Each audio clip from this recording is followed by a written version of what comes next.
Hello everyone, welcome to my channel. Please subscribe and hit the bell icon. Who is framing Poppy Nozawa on The Bold and the Beautiful? New Bold and the Beautiful spoilers for next week tease trouble for Poppy Nozawa, Romy Parks. Will she wind up in handcuffs before the week is up? Katie Logan, Heather Tom, is certain Bill Spencer's, Don Diamond, baby mama is a cold-blooded killer. But could she be wrong and fooled by planted evidence? Here's what's coming up next on Bold and the Beautiful, spoilers ahead. The Bold and the Beautiful spoilers. Katie Logan's evidence. Katie Logan is certain she cracked the Il Giardino killer case, and B spoilers say she will race to the police station to give Chief Baker the elusive backpack. Tom stars Clint Howard. Backpack first popped up at Il Giardino. Then Hollis found something in it that got him killed after Sheila Carter, Kimberlyn Brown, threw it in the dumpster. Somehow the bag magically popped back up in Poppy's apartment, and it's assumed the killer took it with them. Does that mean that if Poppy has the backpack, she is the killer? Katie Logan seems to think so, but it might not be that easy. There have already been multiple red herrings in the Il Giardino killer case, and the Bold and the Beautiful spoilers say Poppy might just be another red herring. B spoilers, Poppy Nozawa's pointless motive. If Poppy came clean to Bill Spencer, Don Diamond, about her past with Tom Starr, she killed two men for no reason, trying to keep her secret. If Poppy chose to tell Bill the truth, most likely she has nothing to hide and isn't the killer. But that means the real killer is trying to frame her. Katie Logan is dead set on proving that Poppy Nozawa lied about Luna Nozawa's, Lisa Yamada, paternity and killed two men to keep it quiet. Is she barking up the wrong tree though? Tom's backpack at Poppy's is starting to look more and more like a frame job, and the killer was ready to make Poppy their patsy. Do you think she will be arrested? Share your thoughts in the comment section below, and keep checking back here on Celebrating the Soaps for more B spoilers and news. Poppy Nozawa had never imagined her life would spiral so drastically out of control. It had been only a few months since she arrived in Los Angeles, full of ambition and determination. With her natural charisma and intelligence, Poppy quickly found herself entwined with the powerful Forrester family, working as an innovative designer for Forrester Creations. She was living her dream, and nothing seemed capable of standing in her way, until now. It all started with the whispers, the hushed conversations that abruptly ended whenever Poppy walked into a room, the side glances that made her skin crawl. At first, she dismissed them as mere office politics, something every newcomer faced when trying to establish themselves in a prestigious fashion house. But when strange things began to happen, she could no longer ignore the signs. One morning, Poppy arrived at her office to find the designs she had meticulously crafted the night before torn to shreds. Her computer had been tampered with, and her files were missing. Worse still, rumors began to circulate that Poppy was stealing designs from her colleagues, passing them off as her own. The once warm and welcoming atmosphere at Forrester Creations had turned cold, with even her closest allies questioning her integrity. But Poppy knew she was innocent, someone was framing her, and she was determined to uncover the truth. Chapter 2. Allies and Enemies. The first person Poppy turned to was her best friend, Luna Spencer. Luna had been her rock since she arrived in LA, and Poppy knew she could trust her. Over coffee at their favorite cafe, Poppy confided in Luna, laying out everything that had happened over the past few weeks. "It's like someone's out to destroy me," Poppy said, her voice shaking with frustration. "I don't know who or why, but they won't stop until I'm completely ruined." Luna frowned, deep in thought. "You know what they say, keep your friends close, but your enemies closer. We need to figure out who would have a motive to frame you. Who stands to gain the most from seeing you fall?" Poppy nodded, grateful for Luna's support. Together, they began compiling a list of suspects. There was Petra Donovan, the ambitious junior designer who had always seemed envious of Poppy's success.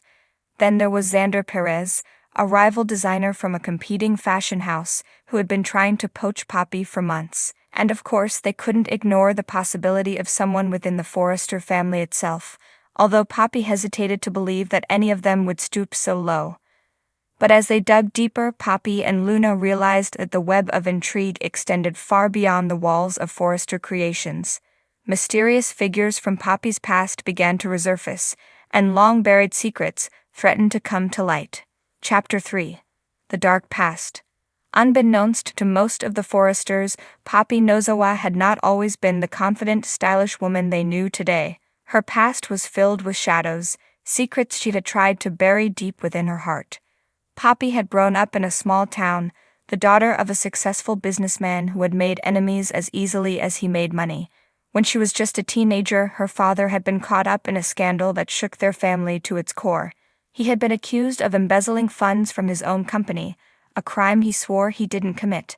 But the evidence was overwhelming, and Poppy's father was sentenced to prison.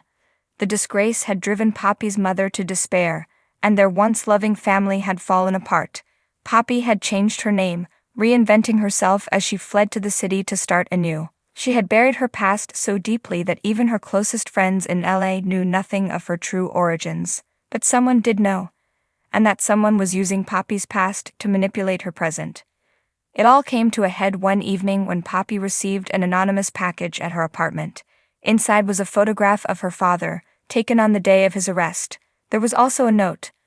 Like father, like daughter. History repeats itself, Poppy. You'll pay for your family's sins.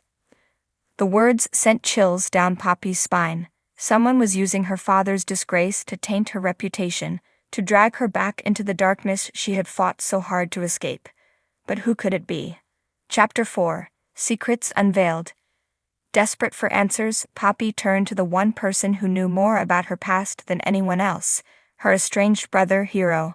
Hiro had cut ties with the family years ago, choosing to live a quiet life in Tokyo, far from the scandal that had destroyed their lives. But Poppy knew that if anyone could help her understand who was behind this, it was him. He booked a flight to Tokyo and tracked Hiro down to a small, unassuming apartment in the heart of the city. When he opened the door and saw his sister standing there, a mixture of shock and concern crossed his face. "Poppy, what are you doing here?" Hiro asked, ushering her inside. "I need your help, Hiro," Poppy replied, her voice trembling. "Someone's trying to destroy me, and I think it has something to do with Dad's past. Please, if you know anything, you have to tell me." Hiro sighed, running a hand through his hair. "I've tried to leave that part of my life behind, Poppy, but if you're in danger, I can't stay silent. There's something you need to know, something I've been keeping from you." Poppy's heart raced as Hiro began to unravel the truth. He told her about a powerful businessman named Masaru Tanaka, who had been a silent partner in their father's company. When the embezzlement scandal broke, Tanaka had used his influence to ensure that Poppy's father took the fall, shielding himself from any consequences. But Tanaka hadn't been content with just ruining her father's life. He had wanted to ensure that the entire Nozawa family was destroyed. Hiro had discovered that Tanaka had been watching them for years, waiting for the right moment to strike again. "I thought by staying away, by keeping a low profile, I could protect you," Hiro said, his voice heavy with regret. "But it looks like Tanaka has found a way to get to you anyway. I'm sorry, Poppy. I should have warned you." Poppy felt a surge of anger and determination. "No, Hiro. This isn't your fault. Tanaka might have orchestrated this, but I won't let him win. I need to find him, confront him, and put an end to this once and for all." With Hiro's help, Poppy began to dig deeper into Tanaka's connections. They discovered that he had recently invested in a struggling fashion house in Los Angeles, a house that just happened to be a direct competitor to Forrester Creations. Chapter 5. The trap. Poppy returned to Los Angeles with a plan. She would confront Masaru Tanaka and force him to admit his role in framing her. But she knew she couldn't do it alone. Luna and Hiro agreed to help, devising a scheme to lure Tanaka out of the shadows. They organized a charity gala, inviting all the major players in the fashion world, including Tanaka. The event was the perfect cover for Poppy to confront him in public, where he wouldn't be able to deny his actions. The night of the gala arrived, and Poppy was a vision of elegance in a gown she had designed herself. As she mingled with the guests, her eyes scanned the room, searching for Tanaka. When she finally spotted him, a tall, imposing figure in a tailored suit, her heart pounded in her chest.